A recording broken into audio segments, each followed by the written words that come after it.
Tribuners, bertemu lagi dengan saya, pemimpin redaksi Tribun Jateng, Erwin Ardian, dalam program Ngopi Surup. Hari ini saya ada di Sragen. Bersama saya, di sebelah saya sudah hadir, beliau adalah Ketua DPRD Sragen, Bapak Suparno. Pak Suparno, namanya Suparno aja Pak ya? Simpel ya? Sejak lahir namanya orang kaya dari Baik. Tribuners, hari ini kita akan ngobrol-ngobrol ringan dengan Bapak Ketua DPRD Sragen mengenai kisah beliau yang mungkin akan menginspirasi kita semua. Terima kasih Pak Suparno sudah menyediakan waktunya. Seperti kebiasaan Ngopi Surup, biasanya sebelum ngobrol kita cicipi kopi dulu nih Pak. Gitu ini ya. kopi surup asli Sragen nih. Kopi asli Sragen Pak. gitu Pak. ya? Iya. Terima kasih.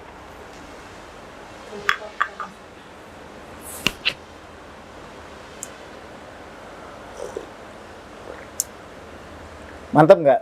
Lumayan. Kalau lagi pingin sih mantap.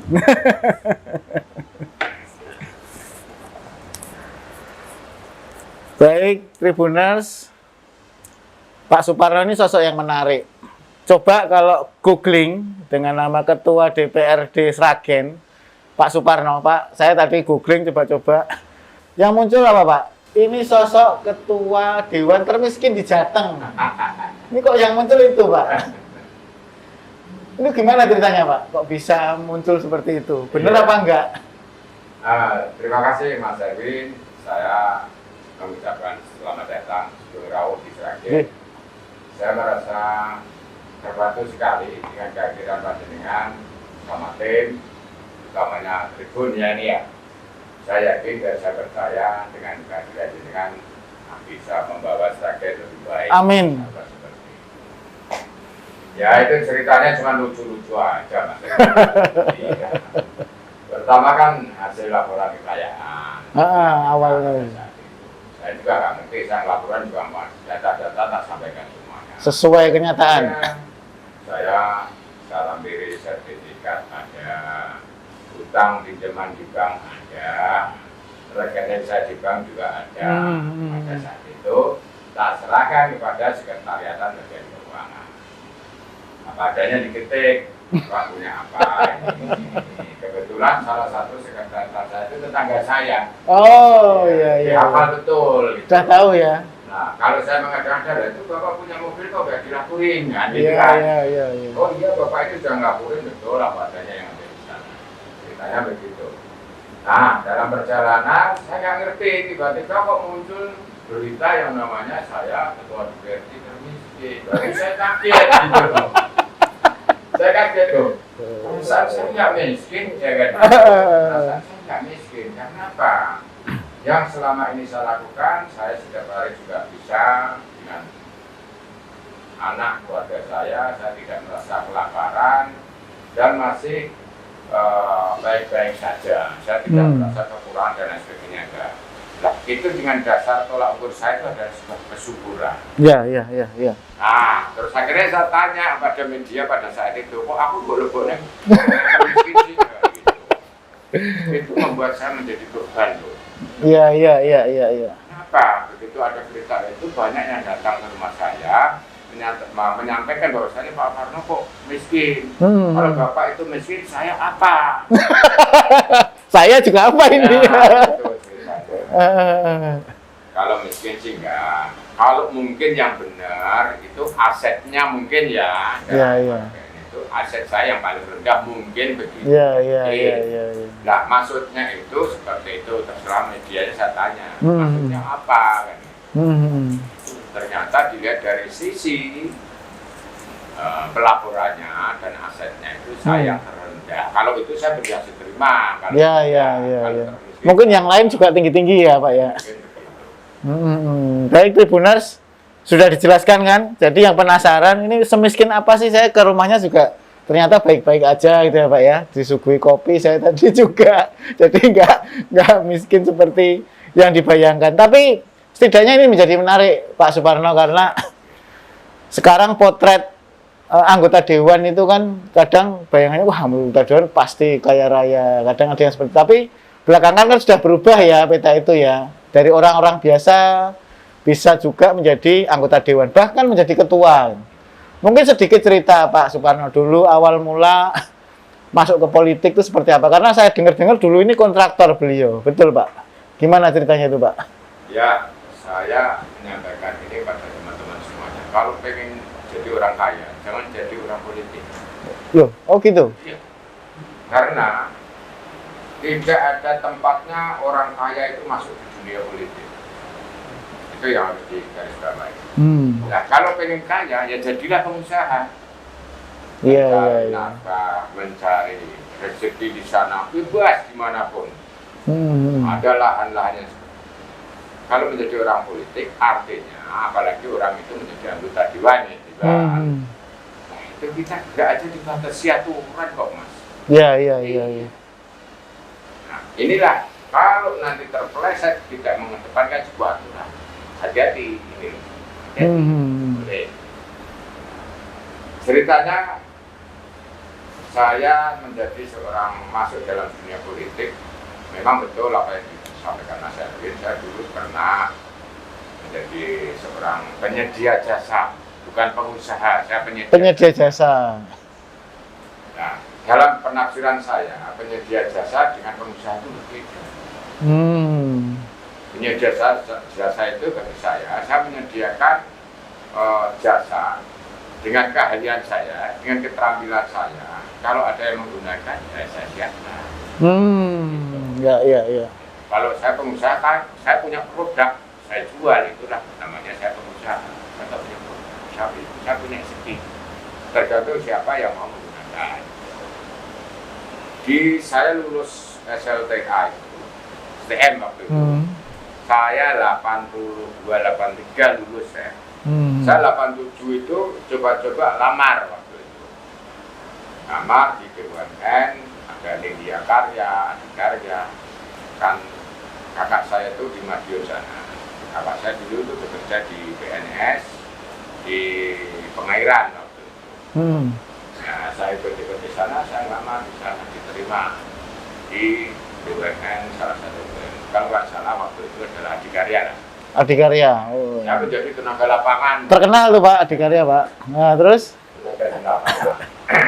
Nah, ceritanya panjang Mas Erwin. Saya sampai akhiri tahun sekitar 96 ya. 96 saya keluar. Berarti 10 tahun. Ya, itulah ceritanya. 96 saya keluar. Terus kenapa keluar? Dulu kan sulit Mas, masuk diangkat menjadi pegawai itu kan sulit. Iya, iya, iya, iya. Kalau dulu namanya organik lah. Saya masuk Jawa Timur itu di cabang 4 Surabaya. Nah, saya menjadi karyawan biasa dan saya diberikan tempat di sana menjadi pelaksana lapangan. Ada overlay, ada perbaikan saluran itu, ada juga pembuatan rekrutmen, ada juga projong, cadang dan lain sebagainya banyak. Saya sudah berputar di mana-mana. Proyek yang paling diingat di mana Pak? Yang sekarang sudah jadi, misalnya yang paling gede di Madiun itu. Itu membuat Sudetan Madiun. Oh, Sudetan Madiun. Sudetan Kali Madiun. Ya. Saluran itu kan Madiun bisa. Di situ ada rekrutmen, ada projong, dan ada jembatan dan lain sebagainya banyak. Dan overlay jalan. Saruban, Ponorogo, Madiun, Saruban, Madiun, Ponorogo, Giting. Nah, dalam perjalanan itu saya merasa ada sesuatu yang tidak baik, mungkin kurang pas lah saya. Akhirnya saya pulang kampung. Resign.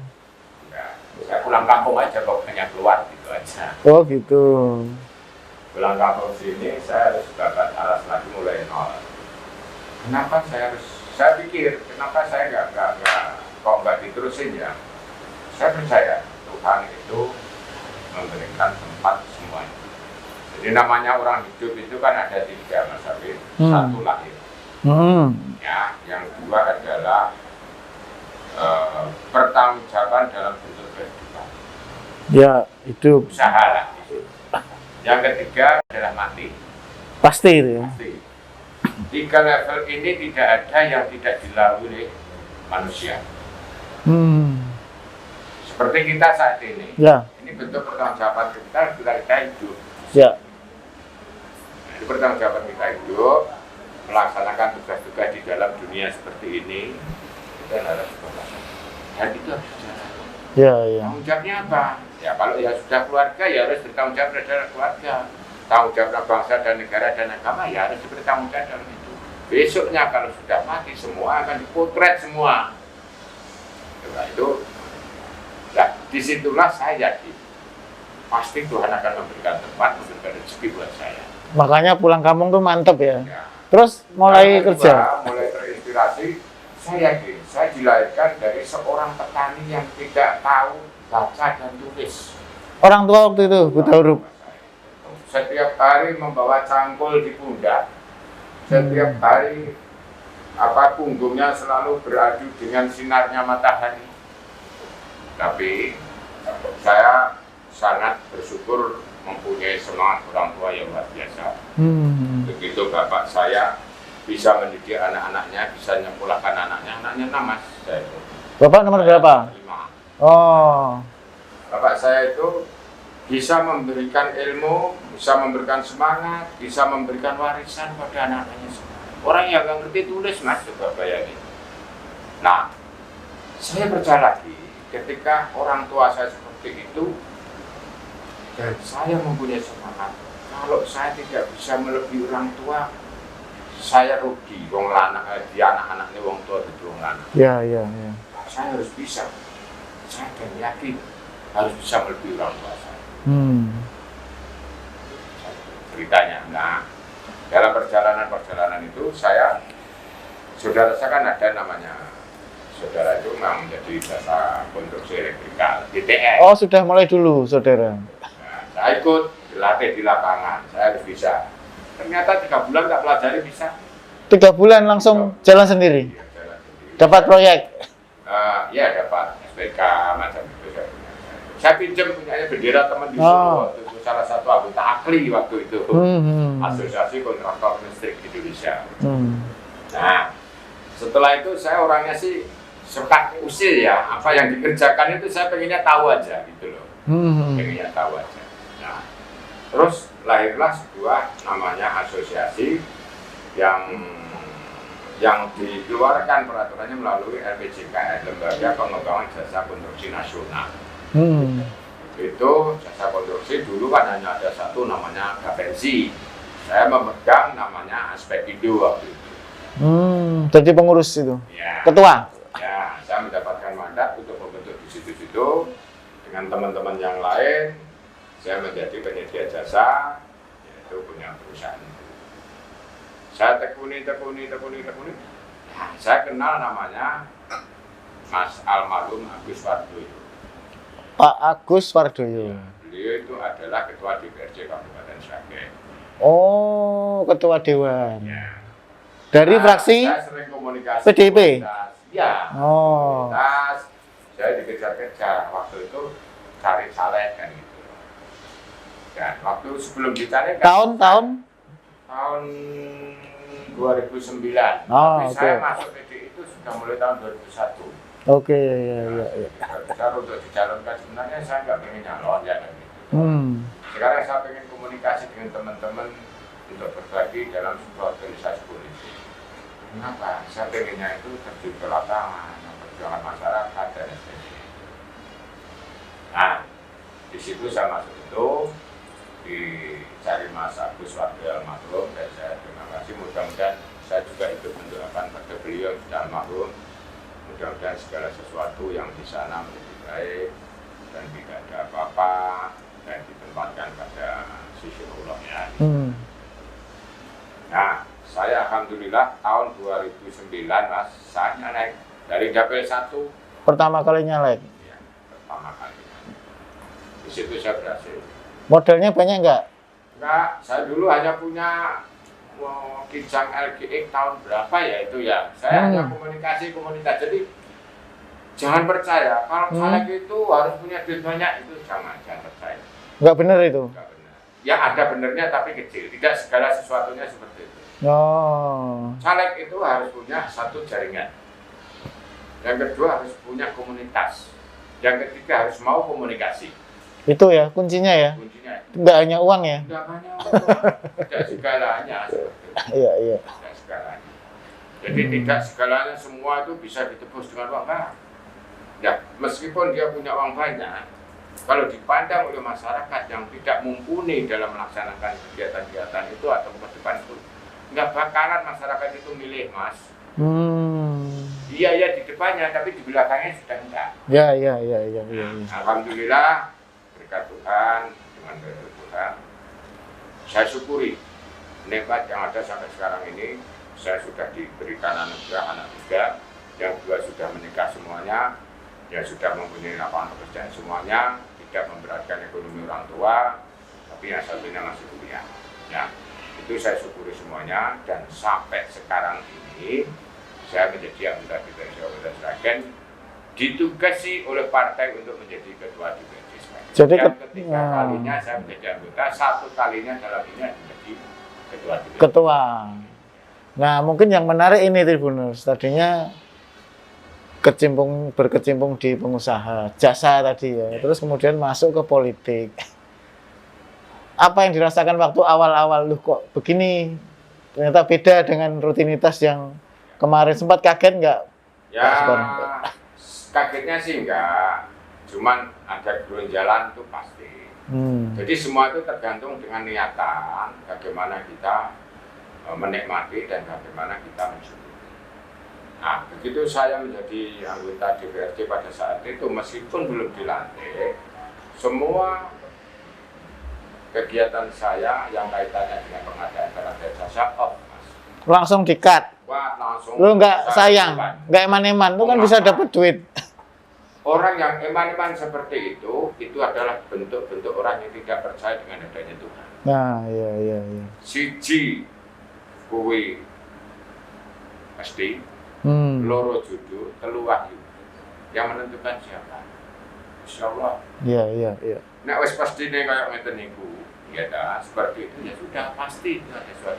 Nggak bisa dilawan. Loro jodoh. Digolek orang sampai dimanapun kalau belum jodohnya. Nah itu penting Tribuners ya, yang masih nyari jodoh ya. Ketelu, nek wong Jawa telu. Telu kuwi wahyu. Wahyu kuwi oleh kudu ditirakati, diusahakan. Ya Mas. Jenengan bisa sarjana. Kalau jenengan tanpa belajar, proses belajar, bisa nggak sarjana? Ya nggak bisa. Nggak bisa. Nah, inilah itu bentuk-bentuk usaha. Akhirnya mendapatkan tempat di situ. Saya menjadi anggota DPRD itu memang wahyu saya seperti itu. Karena sudah saya niatin.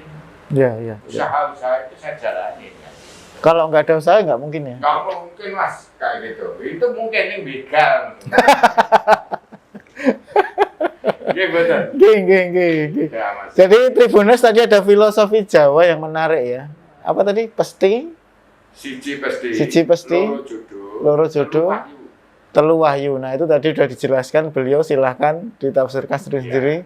Saya ingatnya yang nomor 3 tadi, nomor 2 tadi jodoh ya. Dan kalau dicari seperti apa, kalau belum jodoh ya nggak bakalan ketemu. Dulu ketemu ibu di mana Pak?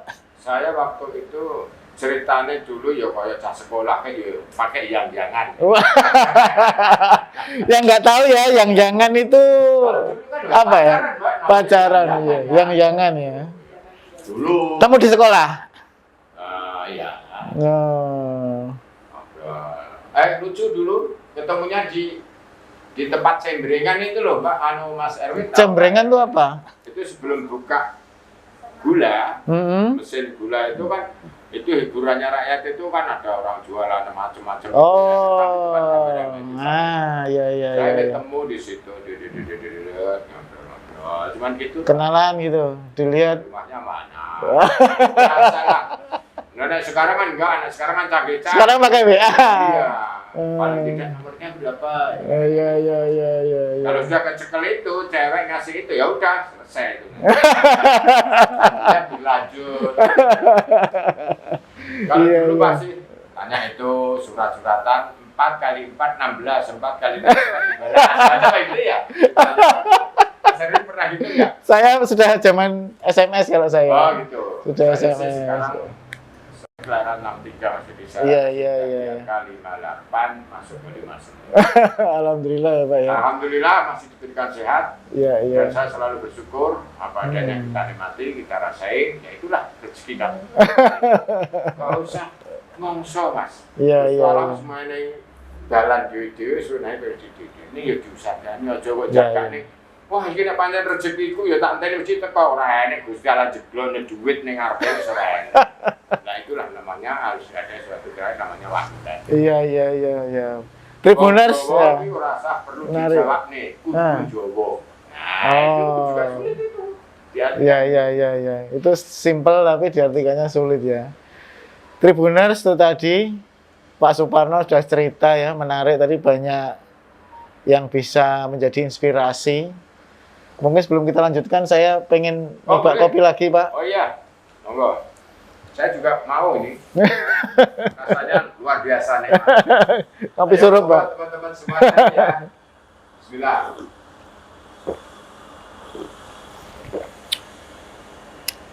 Oke Pak Suparno, tadi kan sudah cerita mulai dari awal sampai sekarang. Terus sekarang kan posisinya ini cukup strategis ya untuk Pemkab Sragen karena menjadi partner pemerintah, menjadi rekan pemerintah untuk bagaimana membangun Sragen kan gitu Pak.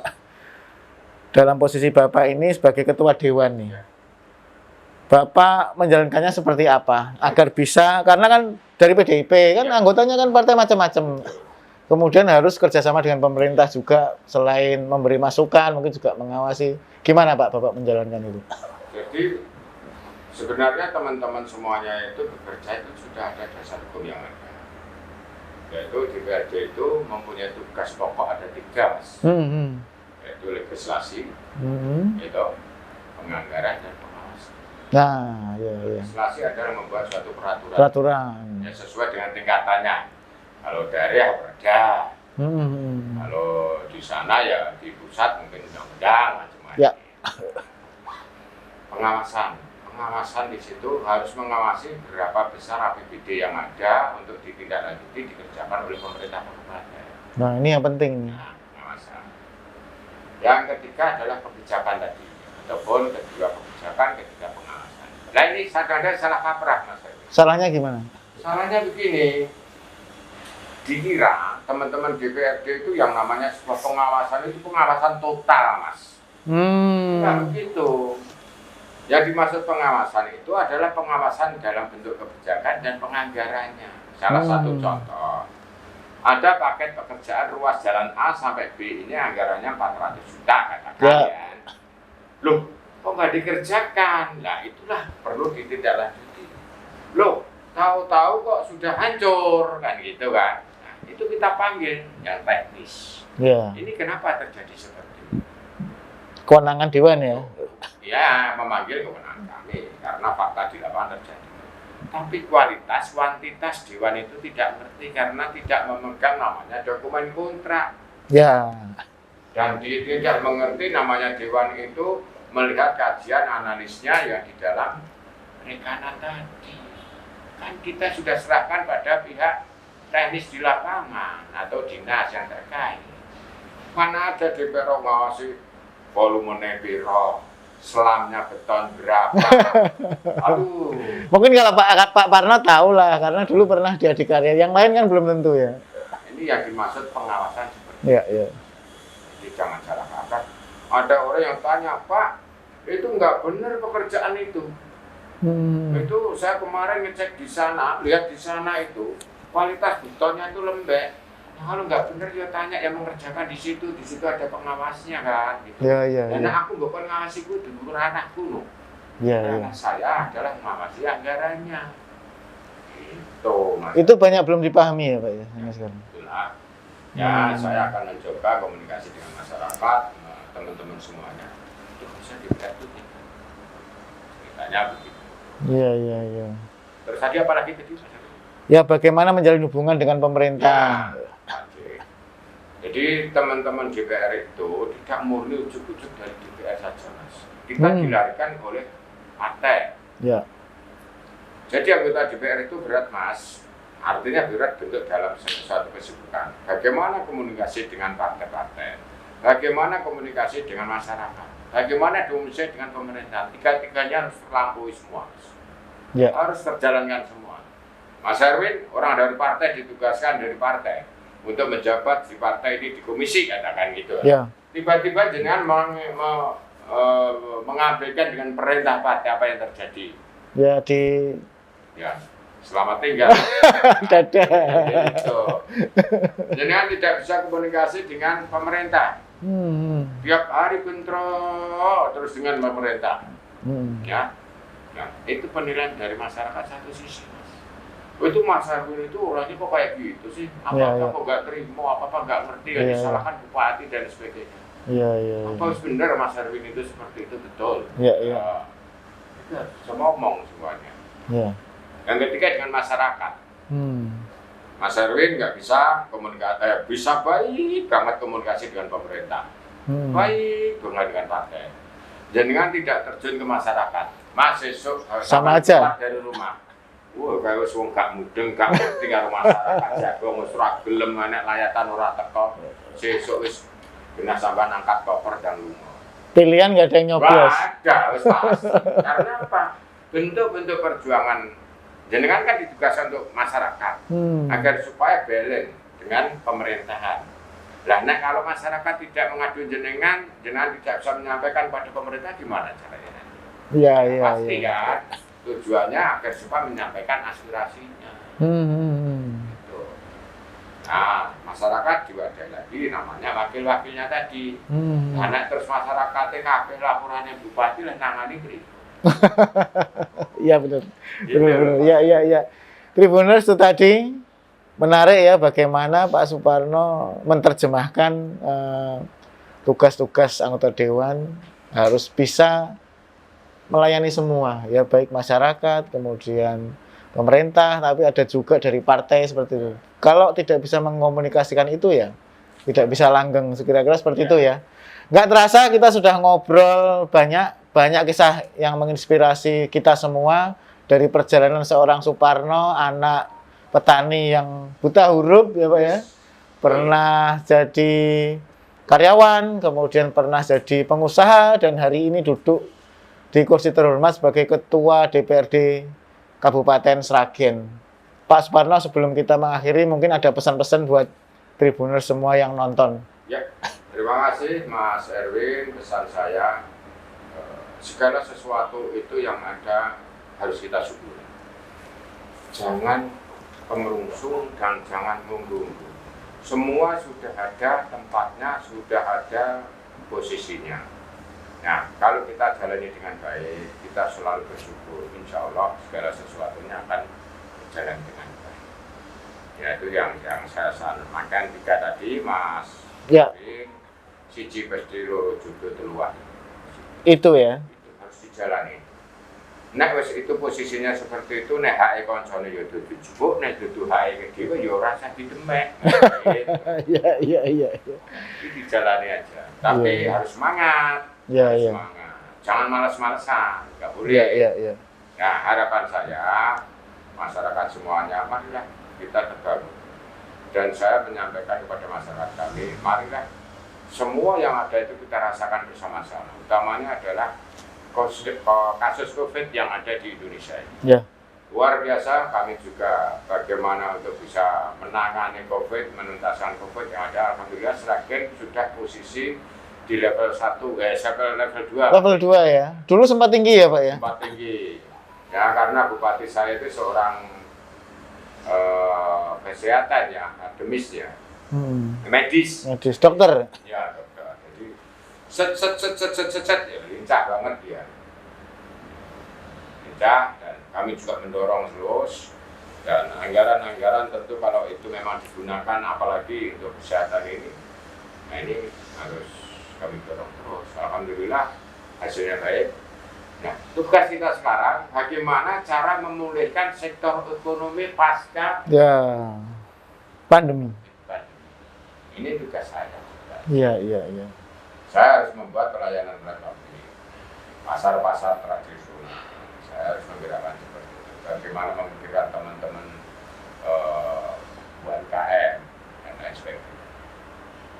Masih banyak tugas di depan ya, Pak Suparno. Selama kita dipercaya oleh Tuhan, diberikan kesempatan hidup di dunia, pasti ada tugasnya. Pasti ada tugasnya. Meskipun sampean kita ini sudah nggak bisa berjalan, tugasmu itu adalah ibadah.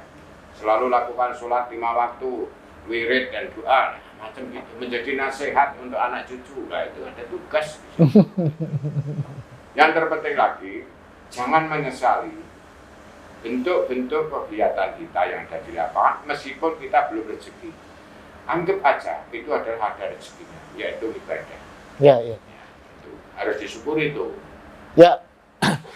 Baik Tribuners, itu tadi pesan-pesan dari Pak Suparno. Jadi kita juga memaknai semua yang kita lakukan, pekerjaan yang kita lakukan ini sebagai ibadah.